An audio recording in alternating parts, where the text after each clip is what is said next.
Good morning. It is for me at least. The video that follows is another one of these videos that's lived on my phone for a while, and I thought I'd go ahead and upload it. It's a video that I recorded just after the 2024 US federal election. So obviously it's going to include, different observations from that time. I start off sort of making the obvious observations about, the election and that some people aren't going to be happy about it, et cetera, et cetera. I would hope, and I would sort of urge, if you're going to watch it at all, I would urge you to sort of make it through to the, I don't know what I would call it, the middle of the video or whatever. I start to make, obviously, the grander points.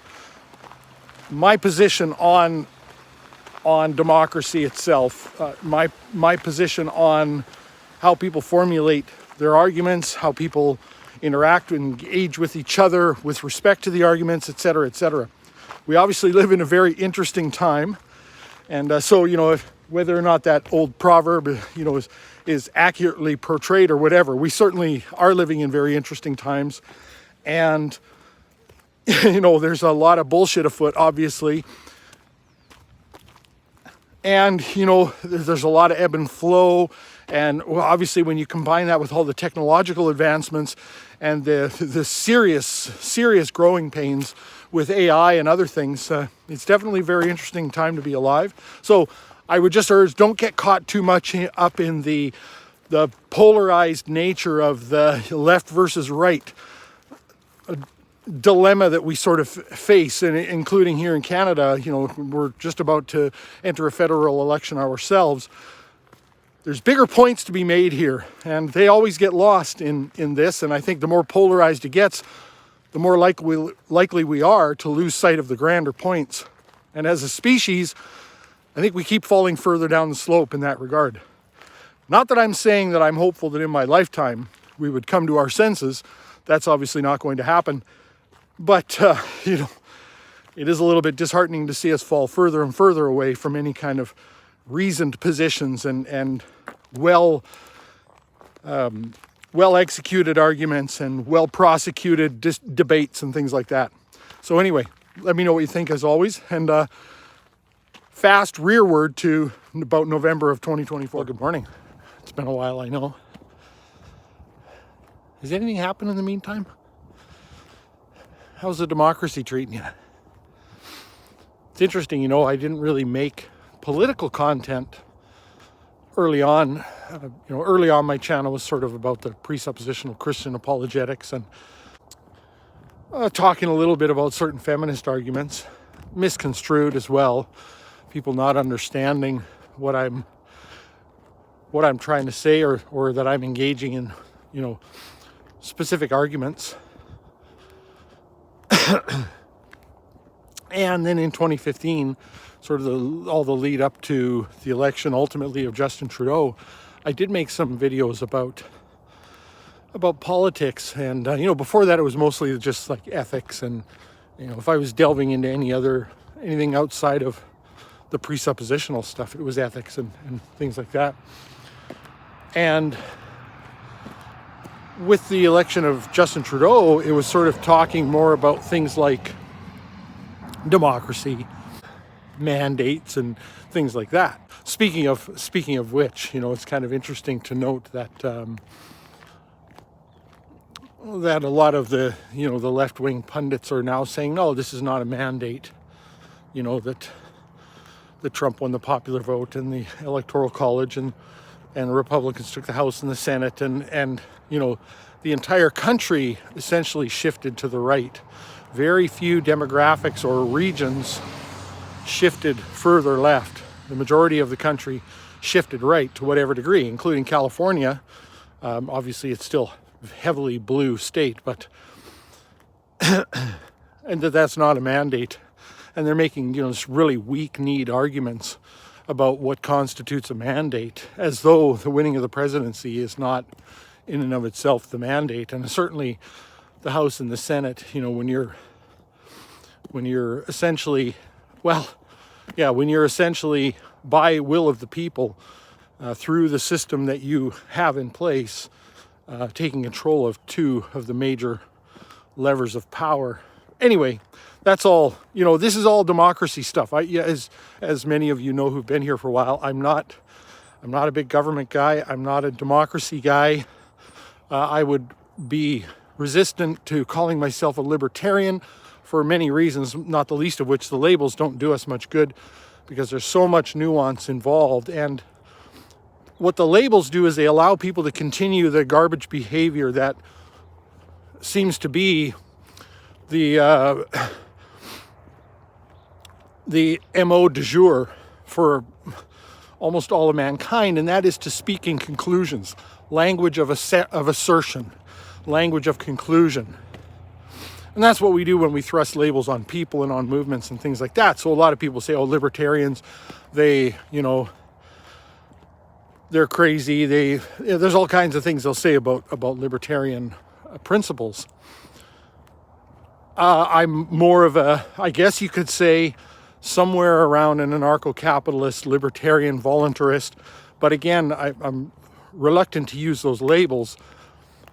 For me, it's more about the arguments that support different forms of governance and how those things hold up morally, right? Most people won't engage in those arguments.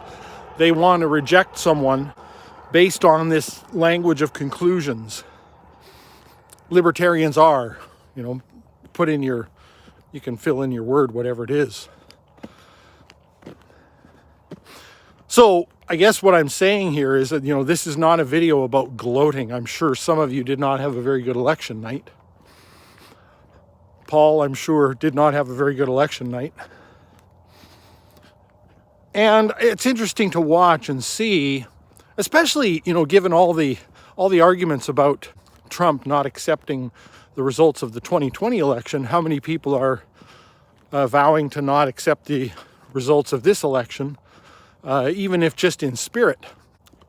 And this is why, arguments from conclusion and arguments from assertion don't really do you much good, because you abandon your principles when you don't make first principles the primacy in your worldview, right? Is you say, well, if that guy can abandon his principles, then I might as well just abandon mine or whatever. And, the arguments don't necessarily hold that way either. I'm not going to get into an argument about the election denial on Trump's part, because I'm not defending anything here. People have a hard time understanding. I could make an argument about the macro elements of the engagement in Ukraine, and people can't seem to understand what I'm talking about, that I'm not defending. And this is what happens, of course. This is, again, language of conclusion and languages of assertion, languages of relegating people to the scrap heap of irrelevance by thrusting a label upon them or whatever, Putin apologist, things like that. I'm not saying, nobody called me a Putin apologist here, although they did engage in some ridiculous arguments. These are air quotes. But that's the bargain of democracy, isn't it? You've got 4 years now, and this it is going to illustrate, it already has illustrated one of my primary beefs with the system that we have now. When you allow your system to become polluted by things that politically that extend beyond the sort of moral prohibitions against things, and start imposing positive moral obligations on other people that you really have no right to, ultimately. You can say, well, you can leave the country, you're free to leave. As a person who paid about $3,500 to leave my citizenship with the US, I can tell you it's not free. So you can throw that argument in the garbage. But, where on planet Earth can you go to not have other people impose their will upon you politically? It's sort of like it's like the old saying about the bar when it's closing, right? You don't have to go home, but you can't stay here. It's like, we don't give a fuck what you do. You just can't be around us. Where did you get the right to proclaim this little space here and to declare a positive moral obligation on me to share this space. It's an interesting argument, and I'm not here to argue except to pose that question, and for any people who are honest with themselves to realize that's a quandary, isn't it? Just a quick 2025 interjection in here. What I wasn't really verbalizing real well there is what underpins that, is the hidden assumptions underpinning all of that. And of course it is the might makes right argument. It's a force argument. And there are many people who are sort of proponents of everything being imposed by force. The Andrew Wilsons of the world will say everything is enforced by force, by men, under the threat of force. And there's a couple of things I would say about that. One is it's very similar to the arguments about subjective morality being subjective.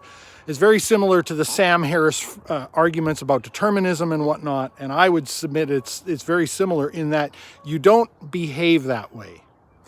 It sounds good when you're on the winning team, I guess, but I think as soon as the sands shift, as soon as you're on the losing side, then you'll be making the moral arguments. You'll be saying, you can't do this to us, you shouldn't do this to us because it's immoral. Then you're making moral arguments. But the other arguments that, you're free to leave at any time, in order to share this space on planet Earth with me, you need to conform to my positive moral obligations that I'm imposing upon you, because otherwise I will just force you. I've got enough buddies behind me here that we will just force you to comply. And again, I think that when those sands shift, I think that people will suddenly be making the moral arguments. So live by the sword, die by the sword, I guess is what I'm trying to say here. I think that, at some point it would probably be great if the human species could rise above violence. And again, I'm not under any illusions that that's going to happen in my lifetime, but they're pretty weak arguments. And I guess if we're going to make those arguments, if we're going to make the might makes right arguments, then we ought to at least be consistent, and we ought to acknowledge that that's what it's about, and stop having temper tantrums when, let's say, somebody attains power that, yes, I mean, there are plenty of people on the right who will be talking about, listen, if you try to deny, the results of this election, we're the people with all the guns, So, at some point, you're going to have to at least be honest about the fact that that's what actually underpins all of this, and ask ourselves the question if that's really a very righteous way to live. It is a quandary. So when you allow people to impose so many unchosen positive moral obligations on other people, if through no other means than taxation itself and compliance, those are the two primary means, aren't they? Taxation and compliance. Then you allow the scope of that to broaden and broaden and broaden. And you are ultimately, I think it's inevitable, you are going to end up with factions of people who have different goals. They have different values. And they're going to want that power directed at their behest.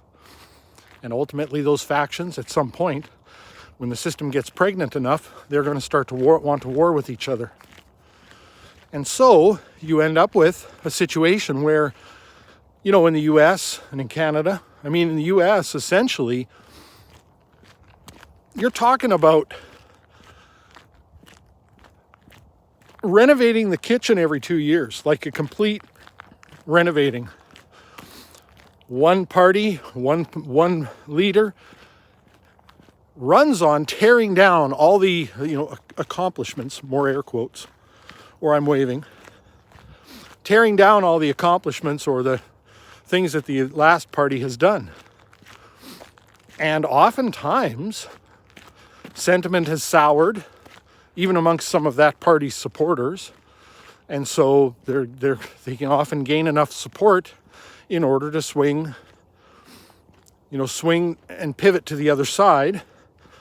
And then that party will then start to do exactly that. They'll start to tear down policies. They'll start to reverse things. They'll start to tear down infrastructure.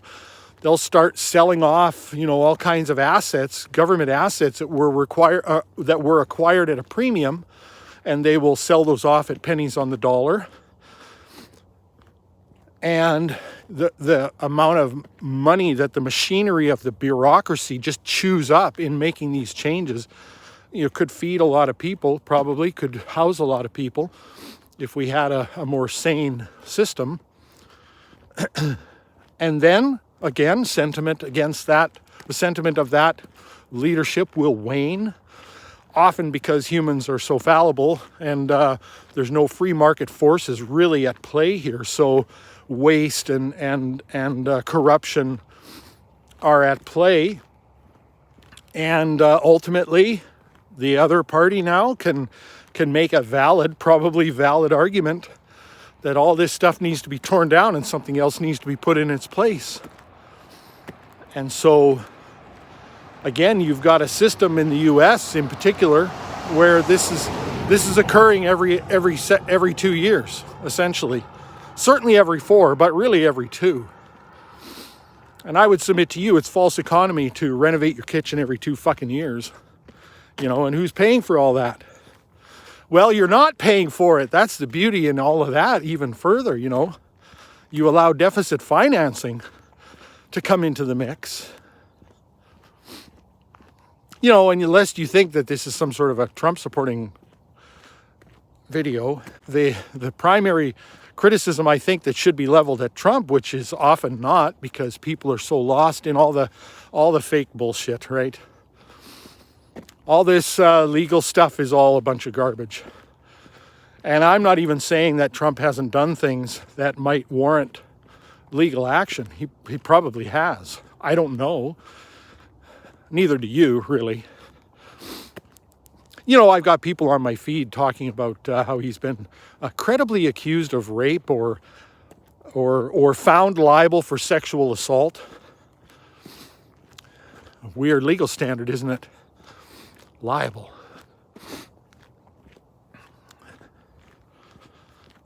All I can say is I hope that none of you or any of the people that post this are ever found, liable on such evidence, right? As does not exist in that case. But either way, it could very well be. But I think the primary legitimate criticism of Donald Trump is how much money he added to the debt. It's as bad as it gets, 10% battery remaining. I guess this means I got to wrap it up soon, eh? Maybe I'll make a video coming up here and talk a little bit more about this stuff. In particular, the language of conclusions, the arguments from assertion, because they're all pretty heinous and they are not helping. They're not helping our current situation. They're not helping people understand each other.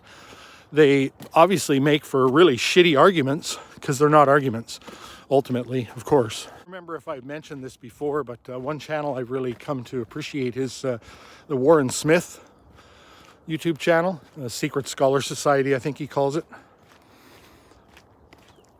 And for those of you who don't know, he was a school teacher. He sort of rose to some degree of YouTube prominence by making good arguments, or at least sort of engaging in a platonic internal critique of again, these arguments from conclusion, arguments from assertion.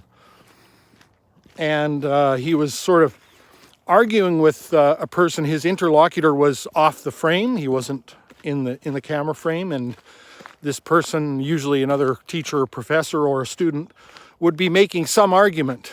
J.K. Rowling is a transphobe, or whatever it is. And all that Warren was doing was engaging in the internal critique, basically asking questions, asking for clarification. And it's amazing how quickly someone's argument can crumble and fall apart when exposed to that, even by someone who doesn't actually have a counter argument or understand the argument, but just out of basic curiosity is asking those questions. And I think he does a pretty good job of it. Does he have bias? Sure, I'm sure, we all have bias. I mean, let the first man without bias, stand up and lead the charge, I guess. But I think he's aware of his own biases, and I think he's aware that, that his biases formulated in some sort of an argument from conclusion or an argument from assertion is not a valid reason for anyone else to take what he's saying as truth. That he's got to make an argument that stands up to scrutiny. And I appreciate that. I think the world needs more of that. There's a lot of paying lip service to teaching people how to think instead of what to think. But we are living in an age of teaching people what to think. It's all language of conclusion. And you can see it if you see any kind of a political rally, and it can be right or left, it doesn't really matter, although I think it's worse on the left, because I do think that people on the left tend to speak more in those languages, right? Again, arguments from conclusion or arguments from assertion. And if you watch any of these videos where people go and interview people on the street who are at some sort of a protest rally, demonstration, whatever, and they'll start to ask them about the tenets of their ideology or what is behind the sign that they're actually holding. And most of the time, some basic questions cause these people to crumble. And they usually end up rage quitting. They usually will stop talking. They'll want to move away. They'll want to reject the person asking the questions. It's not a good sign in either respect.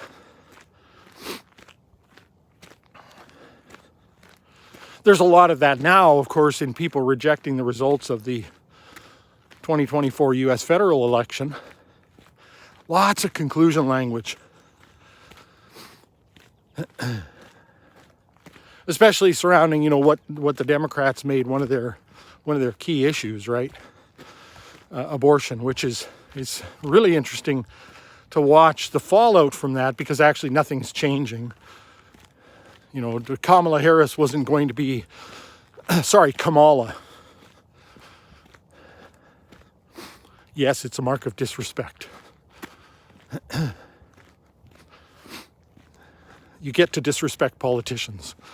People do it to Trump all the time, Anyway, Kamala Harris wasn't going to be able to change that. And if she was, she would be setting precedent for the Republicans to change it and swing it back even harder. So, not the wisest move, probably, even if she attempted some sort of an order, right? An executive order or something like that. And I'm not sure how it would fly anyway. I do think it's interesting too, in light of that, because what you end up with is you have a lot of women, in particular younger women, and a lot of sort of feminist, self-declaring feminist men,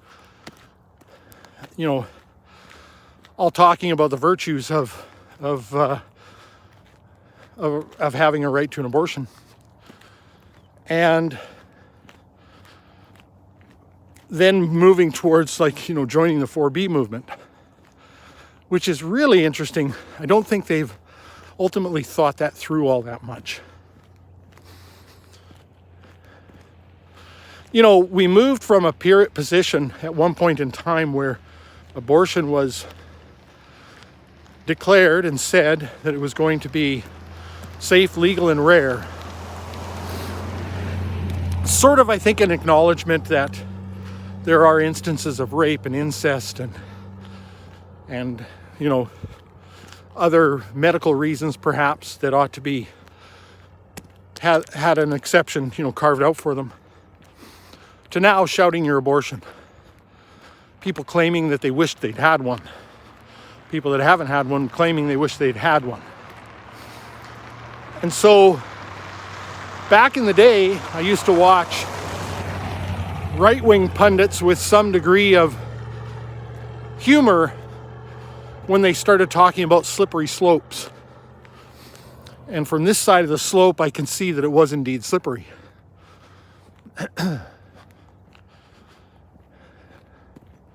So you can say that, pro-life people or right-wingers are being hyperbolic in what they say about abortion and whatnot, but you can't deny. And anyway, it's in the name, right? I mean, if you're a progressive, the thing I don't understand about progressives is they don't seem to understand that they're just the bigot of tomorrow. When the nature of your ideology is constant change, at some point you're probably going to feel like you're comfortable at a position. You're comfortable with the gains that you've reached, or you're not comfortable going beyond a certain point. You have your sensibilities, whether they have been instilled by the culture, by your parents, by lots of introspection and reasoning. And you're going to want to get off the train. But the thing is, the only way to get off the train is in front of it, I think. I've watched a lot of people be chewed up by the machinery that they once advocated for so heavily, so strongly. But at any rate, what's interesting to me about the 4B movement is that, I think it's probably a little bit disingenuous. A little bit. It's a lot disingenuous, I think, because you're kind of, isn't that a sort of a cultural appropriation? I guess we're okay with that when it comes to something like this. Like the women of Korea that started this movement, they had very specific gripes, concerns, whatever, complaints of their men. And so it's interesting to me that you could just take that, just don that, without giving much thought to whether or not the men in your country are engaging in the same behavior. I don't know, it's just funny to me. It's one of those things, cultural appropriation is a big fucking problem until you want to use it for yourself, and then it's not so much anymore. But, that aside, what's interesting about women claiming they're going to join the 4B movement is this. My primary criticism of the abortion argument, besides the killing part, there is that. My primary criticism of them is that all the arguments start after the fucking. Exclude rape and incest and medical reasons for the moment. Just, of course, it's the weakest argument as well, because everybody's using the less than 1% of abortions to justify the 99+%, right? You can argue about the percentages, but you can't argue about the preponderance here. But setting those aside, the arguments all start after the fucking. Women need to have their agency and their autonomy and all this stuff, and it's as though babies just appear out of nowhere. And of course, we don't allow that same standard for men. If a man doesn't want to be a father and support a child for 18 years minimum, he should have kept it in his pants, right? That's the arguments. The arguments for men start before the fucking. The arguments for women start after the fucking. And what's interesting to me about the 4B movement is women are saying they're no longer going to have sex with men. They're no longer going to get pregnant, etc., etc. No attention to men. So suddenly they demonstrate that they do know how to be responsible with their fertility.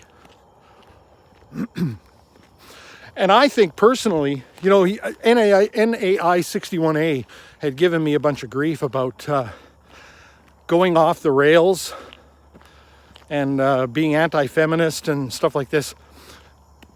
You're going to need to fucking engage with me before you start throwing that shit out there, because I don't think you really understand my position. And it is because you are engaging in this language of conclusion, language of assertions. So you've heard me say a few things, and in particular, back in those days, it was about very specific arguments made by specific feminists. You didn't engage with those arguments. You just decided. You made a conclusion. Of course, you're free to do that, but it's not particularly honest. I think, argue with me. Bring me your argument. Bring me your fucking argument. That's the thing. I'm willing to engage with that stuff. Bring me your argument against this. I think it's a huge insult to women to only talk about their agency and their autonomy within the frame of having already been gotten pregnant. And then talk about all the important reasons, as though you wouldn't have had those thoughts before you engaged in a very risky behavior.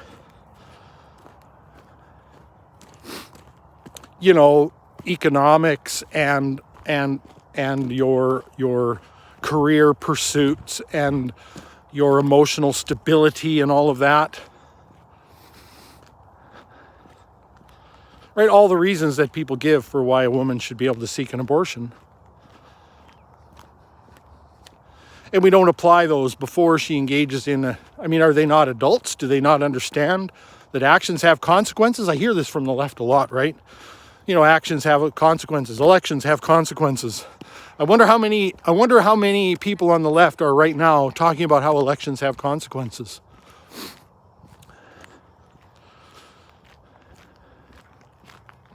From that same kind of smug position, right? That they had before, when they were kind of using that language in previous years, when they either won or when it looked like they were going to win. This is the problem with democracy, Disparate groups of people, I'll reiterate what I said in 2015. Disparate groups of people all helping to gain enough support that they can wrest control of the levers of power and impose their political will, on the new minority. However that minority system is determined, right? And then those who, have been defeated, doing exactly the same thing on the flip-flop, right? Hoping over the next several years to gain enough support. They're already gearing up for it now. They're working hard. I guess that's where the battery died. It's as good a place as any to leave it.